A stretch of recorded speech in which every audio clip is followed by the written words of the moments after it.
isn't buried, it's coded. Decode the strange.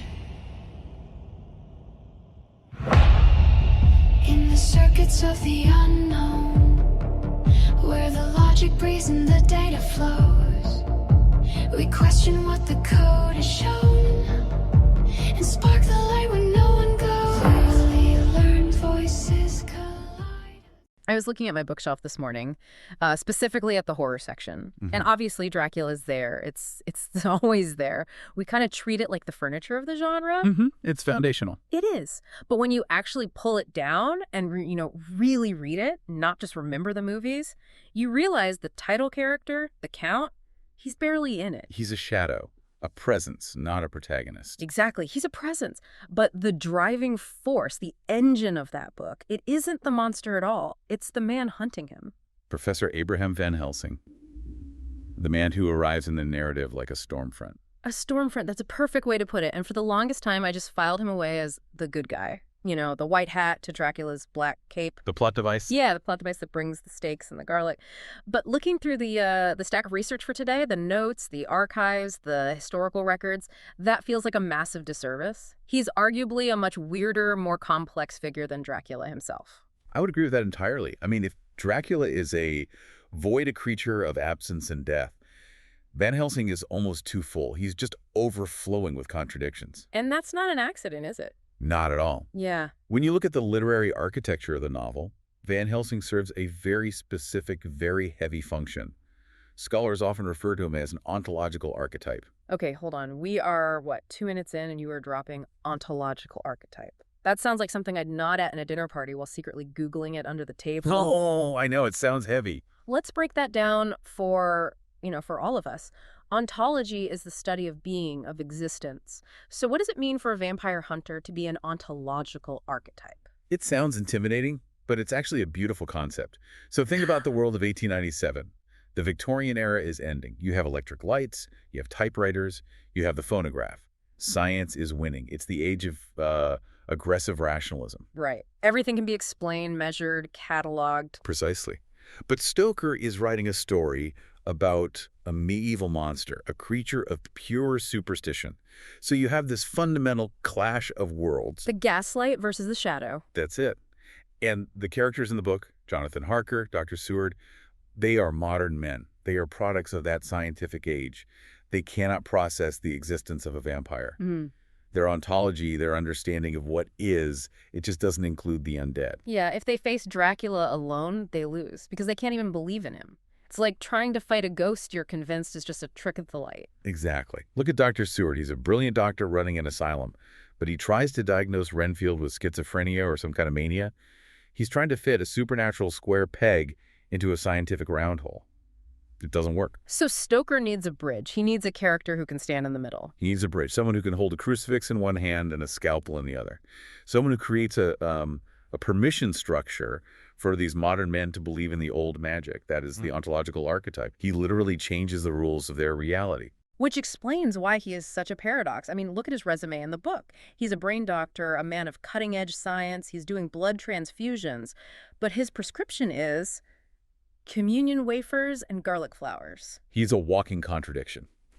He is a Dutchman in a story dominated by British stiff upper lips and Transylvanian horror.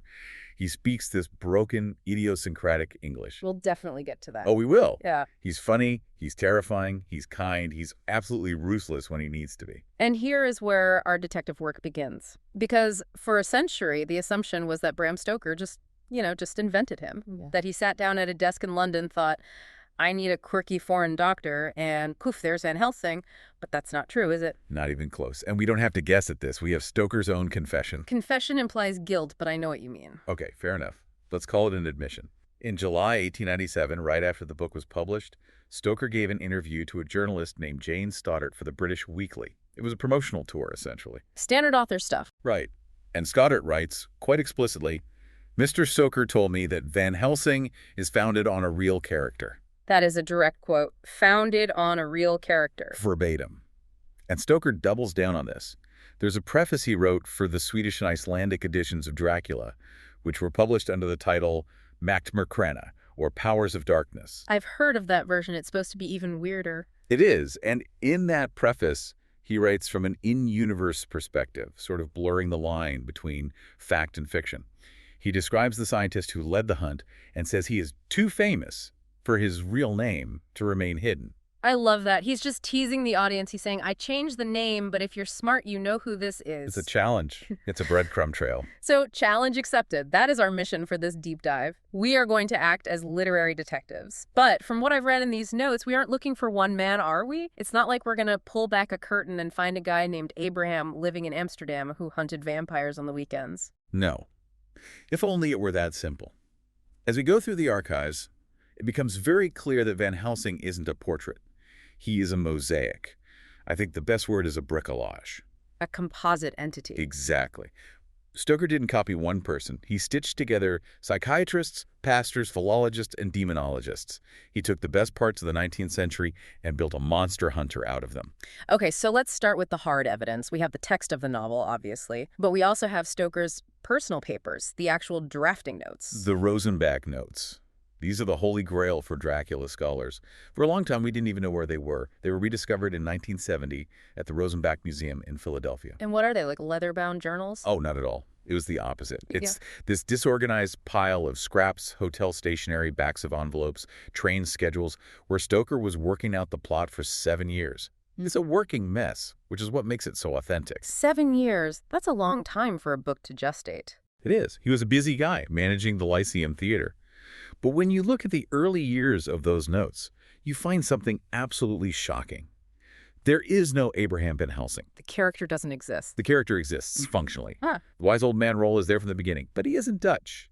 And his name isn't Abraham. Cool. He is a German professor of history. And his name is Max Windschufel. Max Windschufel. Yep. Okay. I have to say, that does not strike fear into the hearts of the undead. Back spawn of Satan, it is I, Max Windschufel. It doesn't quite have the same ring.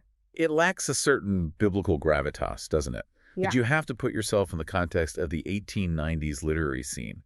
The German professor was a massive trope. It was a stock character. Like the bumbling British sidekick or the femme fatale. Exactly like that. If you were writing a Gothic novel or a mystery and you needed a character who knew about obscure metaphysics, alchemy, or weird philosophy, you made him German.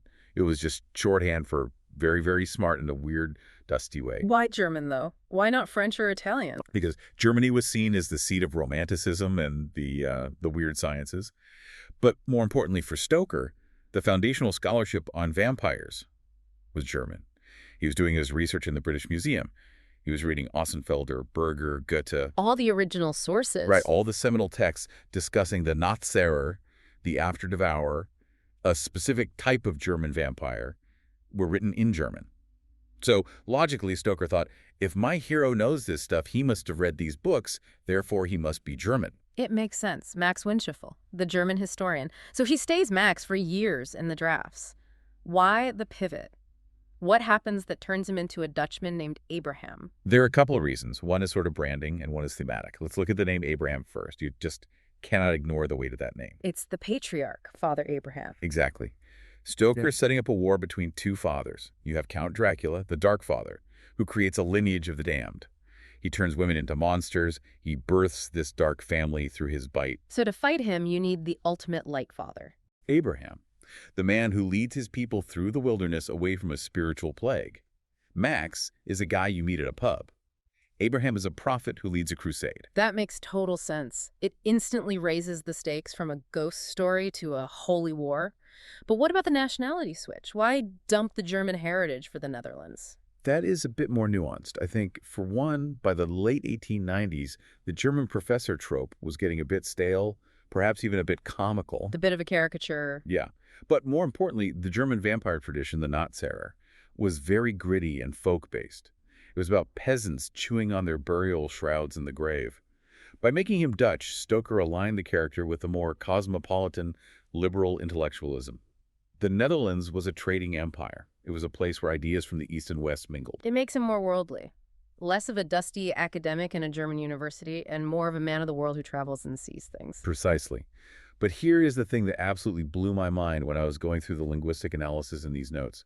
The smoking gun that Windschufel is still in there. Go on. Stoker changed the name. He changed the nationality. But he was lazy. He didn't fully clean up the dialogue. What do you mean by that? Well, critics have complained for 100 years that Van Helsing's English is weird. It's often described as bumbling or inauthentic. They say, this doesn't sound like a Dutch person speaking English. And you know what? They are absolutely right. It doesn't. It sounds like a German person speaking English. Wait, so the syntax, the sentence structure. It's a linguistic fossil. It's leftover code. If you look at Van Helsing's sentence structures, they often follow German grammatical rules, not Dutch ones. For example, the way he places verbs at the end of sentences, or his specific misuse of prepositions. It perfectly mirrors common German to English translation errors. Give me an example. Can we hear it? Okay, take a phrase like, I have no fear to die. A Dutch speaker might phrase that differently. Something like, I am not afraid to die. But Van Helsing's phrasing aligns perfectly with the literal translation of the German structure. Ich habe keine Angst zu sterben. I have no fear to die. Or his tendency to compound words in strange ways. It's as if Stoker had Max Windshuffle talking in his head for 5 years. He wrote the dialogue for Max, and then when he just changed the name tag to Van Helsing, he didn't bother to go back and rewrite all the speech patterns. That is incredible. It's like archaeology in the text itself. The Van Helsing sounds alien to us, not just because he's foreign, but because he's essentially a ghost of a German character wearing a Dutch mask. And it adds to the uncanny nature of the character. He doesn't quite fit anywhere. He's an outsider in every sense. So we have the genetic code. He starts as a German historian named Max. But that doesn't explain the brain doctor part. A historian doesn't perform blood transfusions. No. A historian doesn't know how to hypnotize a young woman to track a vampire across Europe. The skill set is wrong. The skill set is completely wrong. And that brings us to what is, I think, the strongest case for the real flesh and blood model. To understand the mind of Van Helsing, we have to leave Stoker's desk and travel to Amsterdam in the 1890s. Enter the Dutch psychiatrists. Specifically, 2 men, Dr. Albert Willem van Rendegem and Dr. Frederick van Eeden. If you were to build a composite sketch of Van Helsing's professional life, his CV, it would look exactly like these two. So paint the picture for us. Who were they? Were they, secret vampire hunters? No, nothing so dramatic. They were pioneers of the mind. In 1887, they founded a clinic in Amsterdam. And I want you to imagine this place. It's not a sterile, white-walled hospital like we have today. It's likely a large converted house, very quiet, probably overlooking a canal. And inside, they were practicing something that was very new, very controversial at the time. Yeah, it was. Hypnotic suggestion and psychotherapy. We need to pause and really contextualize hypnosis in the 1890s. Because today, hypnosis is, well, it's a guy with a pocket watch at a comedy club making you cluck like a chicken. Right. Or it's a very niche therapy for quitting smoking. But in 1897, it was the Wild West of medicine, wasn't it? It was the final frontier. It was the absolute cutting edge. For decades, you had mesmerism, which was dismissed by the establishment as pseudoscience, stage magic, magnets, and invisible fluids. But in the 1880s and 90s, thanks to the Nancy School in France, it was becoming a legitimate clinical science. Van Rendegem and Van Eeden were the ones bringing this science of the mind to the Netherlands. We're the champions of it. Yes, they were saying this isn't magic. This is a medical tool to treat the brain, to treat hysteria, to treat nervous exhaustion. And if we look at Dracula, Van Helsing isn't just a guy with a stake. Stoker emphasizes over and over that he is a specialist in obscure diseases and a doctor of the brain. That's his primary definition in the text. He's called in to treat Renfield. He's called in to treat Lucy. But think about his key methods.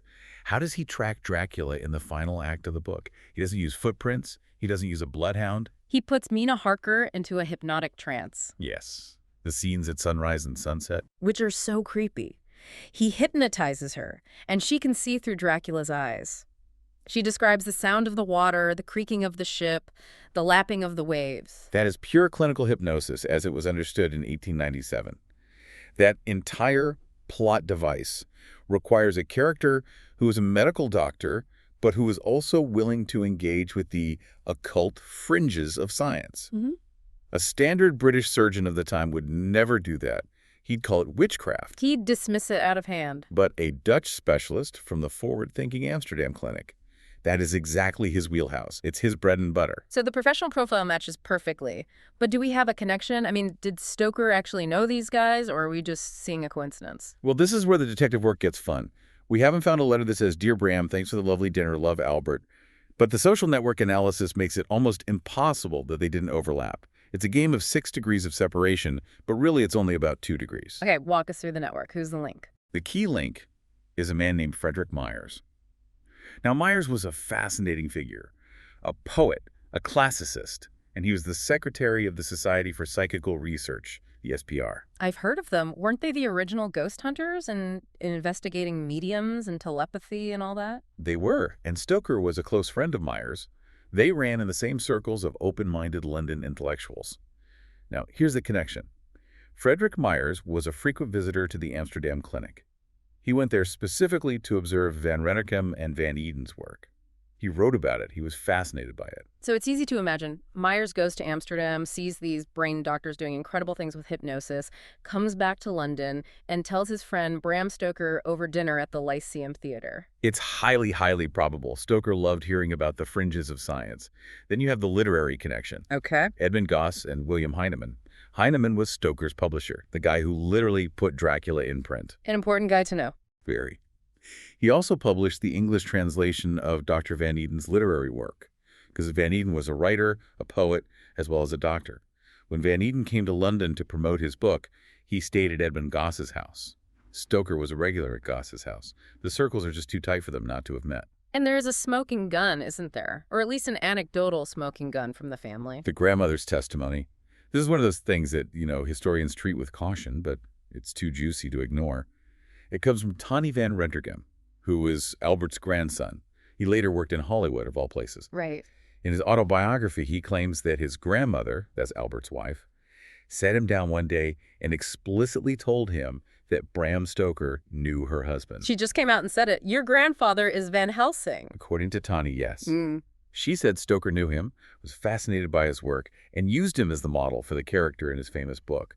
Now look, family legends are often exaggerated over time. Sure. Things get bigger in the retelling. But when you layer that personal anecdotal claim on top of all the professional similarities, the Dutch nationality, the hypnosis, the brain doctor title, the social network, the case becomes very, very strong. It really does. It feels like Van Helsing is a mashup of these two men specifically.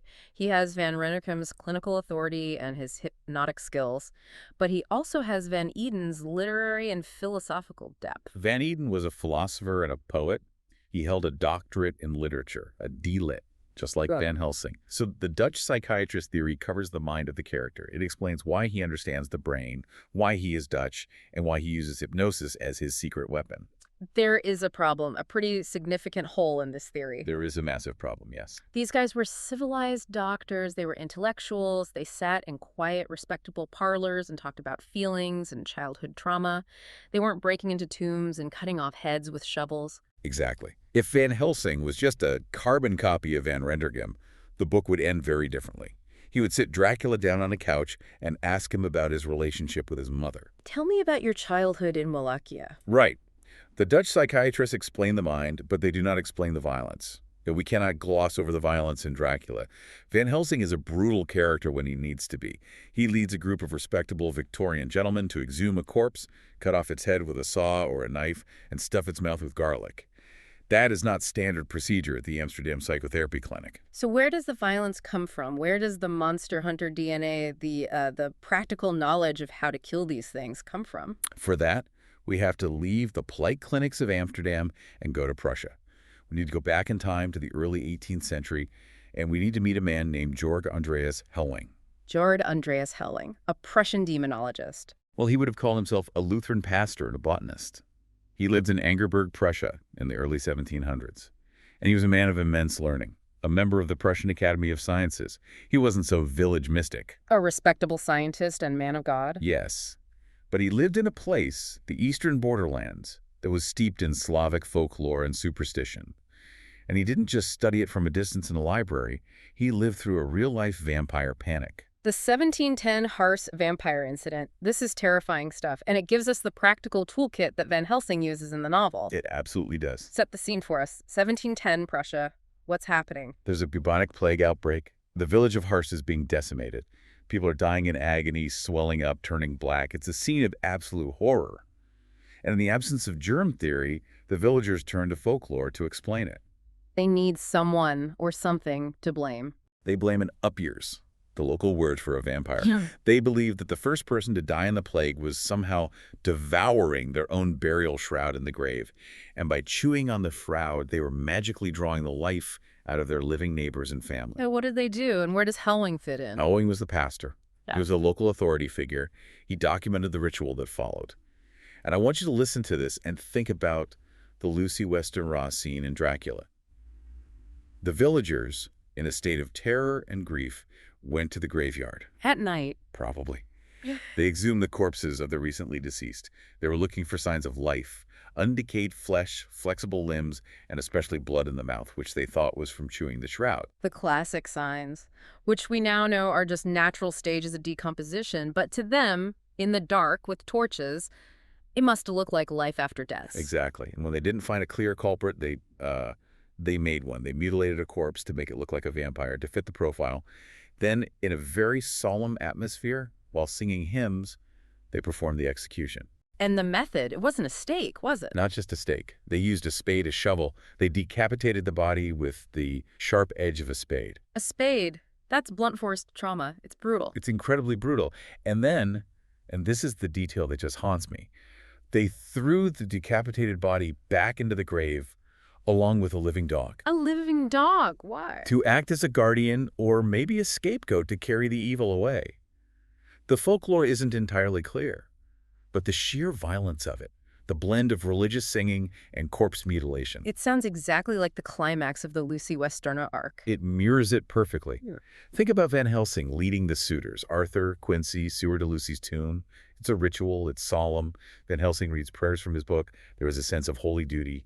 But then they perform this horrific act of violence. They drive a stake through her heart and cut off her head. So Helsing, like Van Helsing, was the educated observer standing at that intersection of death and superstition. Precisely. He wasn't the one swinging the spade, but he was the one recording it, trying to make sense of the horror through his own theological and scientific lens. And Stoker would have found these accounts. Stoker was a research machine. He spent his holidays at the British Museum reading travelogues, medical treatises, and folklore collections from Eastern Europe. It is highly probable he encountered Helsing's accounts, or at least German academic citations of them. The specific ritualistic knowledge, the importance of the head, the heart, the method, it aligns too well with these Prussian accounts to be an accident. So if we're building our Frankenstein's monster of a hero here, we have the brain of the Dutch psychiatrists, we have the hands and the practical experience of the Prussian pastor, but there is another layer to Van Helsing.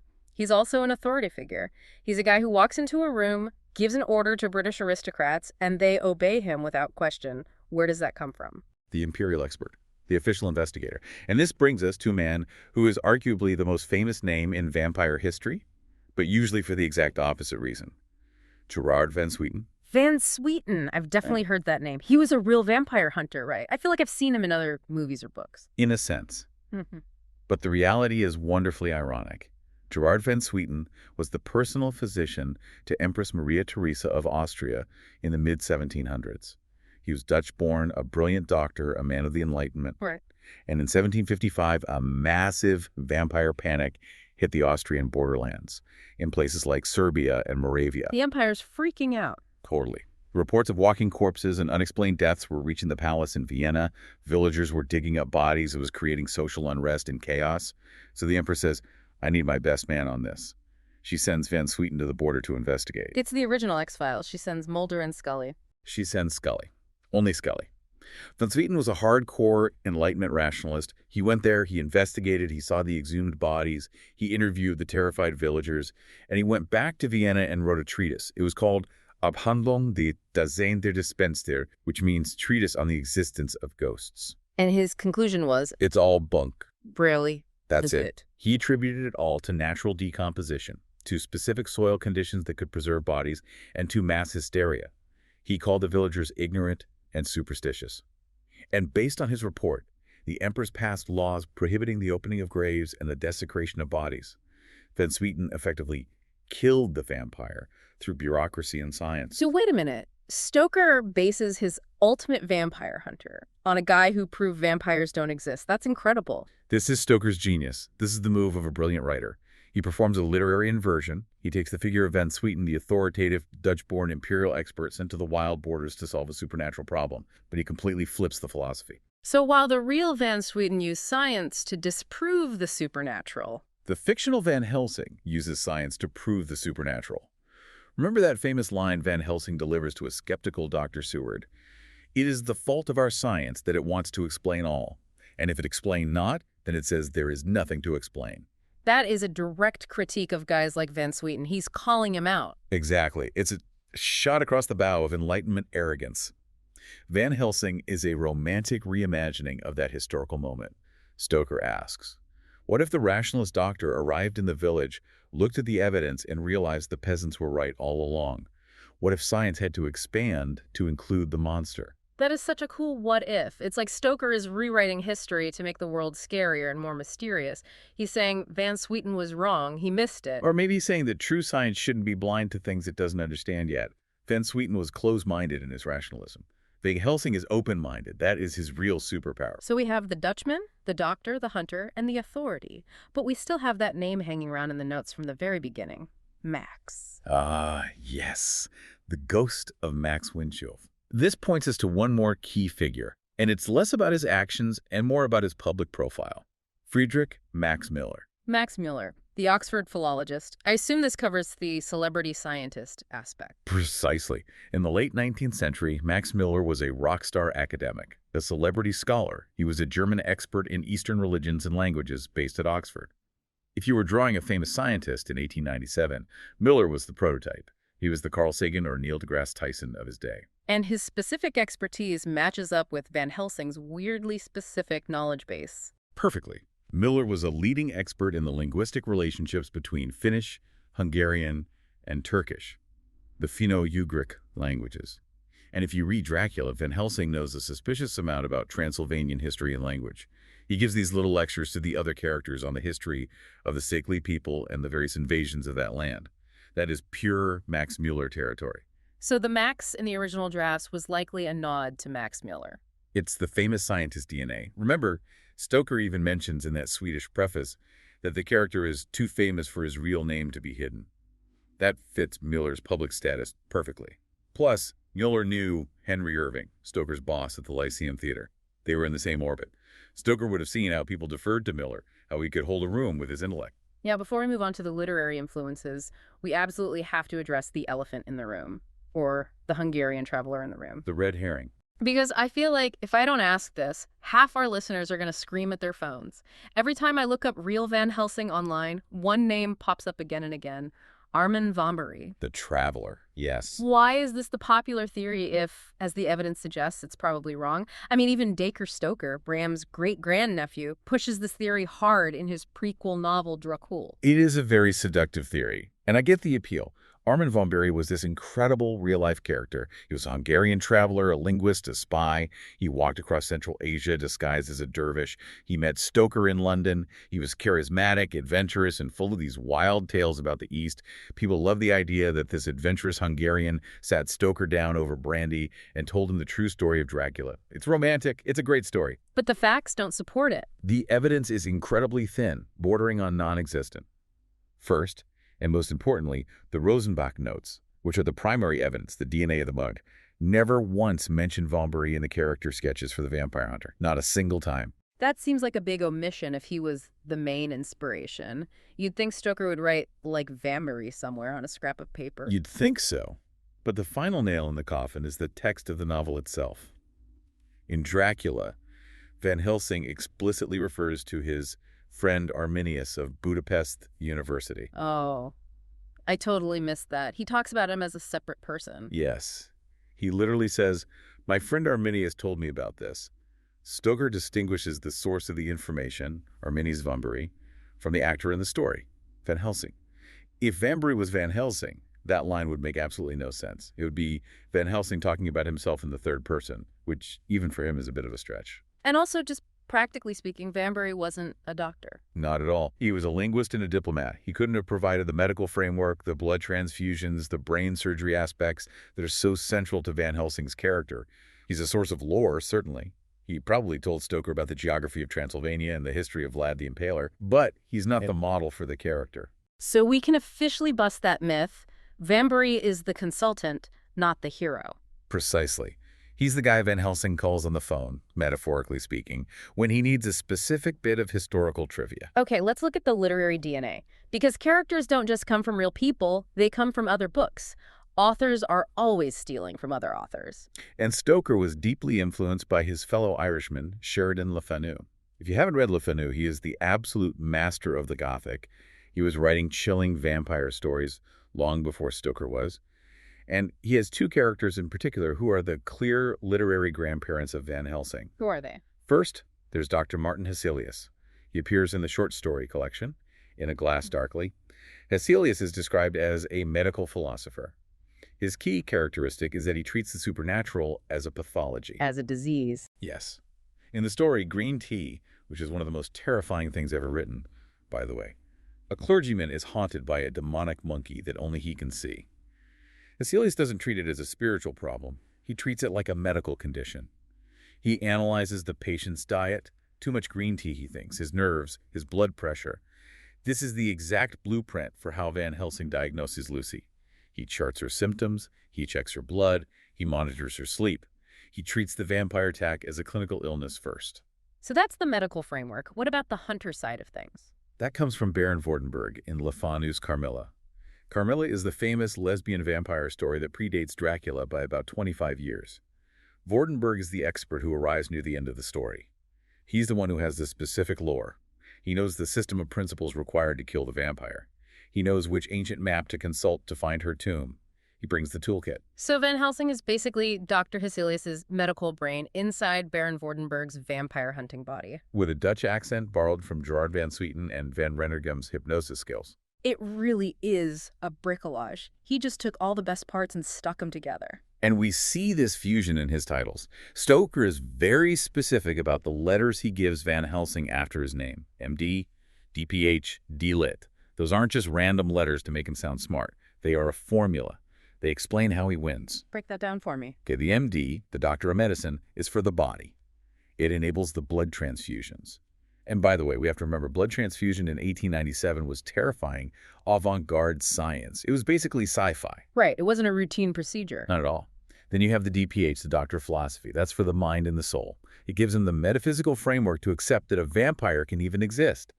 A purely material scientist would fail because he'd say, this is impossible. The philosopher says, let us reconsider what is possible. And the last one. DLit, doctor of letters, that's history. That grants him access to the old lore, the ancient knowledge in forgotten books. You need a history degree to know how to kill the monster once you've accepted it exists. You need all three to beat Dracula. Any one of them alone wouldn't be enough. Exactly. If you are just a doctor, you lose. You treat it as anemia and the patient dies. If you are just a historian, you get eaten because you don't know how to do a transfusion. You need the synthesis. Van Helsing is the synthesis. There is one moment in the book I really want to highlight because it always weirds people out, and I think it speaks to this synthesis and the pressure he's under. The king laugh moment. Oh, yes. After Lucy's first funeral. It's such a strange, powerful scene. Van Helsing just completely loses it. He starts laughing and crying hysterically, this wild manic fit, and Dr. Seward's looking at him like, man, are you okay? That was a funeral. Show some respect. It's often cut from movie adaptations because it makes him look unstable. But it is absolutely crucial for the realism of the character. Stoker is using the Victorian psychiatric concept of nervous exhaustion, or hysteria. This is exactly what the real Dr. Van Renterdam treated in his Amsterdam clinic. It humanizes him, doesn't it? It shows he's not just a machine. Yeah. It does. It shows that he isn't a superhero. He isn't Van Swieten, the cold, detached bureaucrat. He is an old man under immense world-breaking pressure. The supernatural takes a psychological toll. That laugh is the sound of a rational mind cracking under the weight of the irrational. He says something so profound in that scene. He says, King laugh. He comes like the sunshine. He realizes that if he doesn't laugh, if he doesn't find some release, he will die of despair. So we have this incredibly complex, tragic, brilliant, weird old man in the book.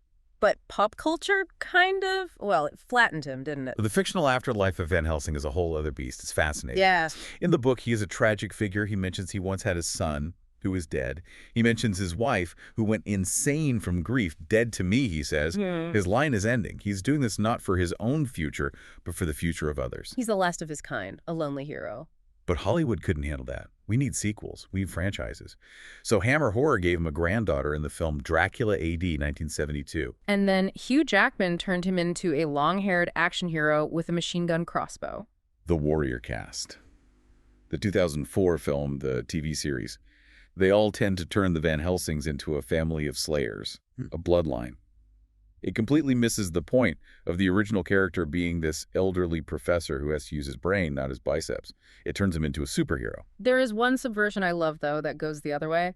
Fred Saberhagen's novel, The Dracula Tape. Oh, that is a brilliant flip of the script. It retells the entire story from Dracula's point of view. And from Dracula's perspective, Van Helsing is the villain. He's painted as a bungling, narrow-minded prude and a thug, a religious fanatic who leads a gang of hooligans, a bully who mutilates bodies and terrorizes the other characters into following him. It highlights the fanaticism, doesn't it? Because if you take away the absolute certainty that Dracula is pure evil, then Van Helsing is just a guy breaking into houses and cutting off heads.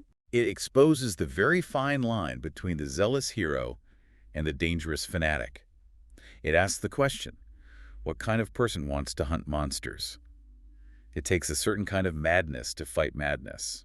So let's bring it all together then. After all this digging, what have we found? Who is the real Van Helsing? I think the conclusion has to be that there is no one real Van Helsing. He's a bricolage.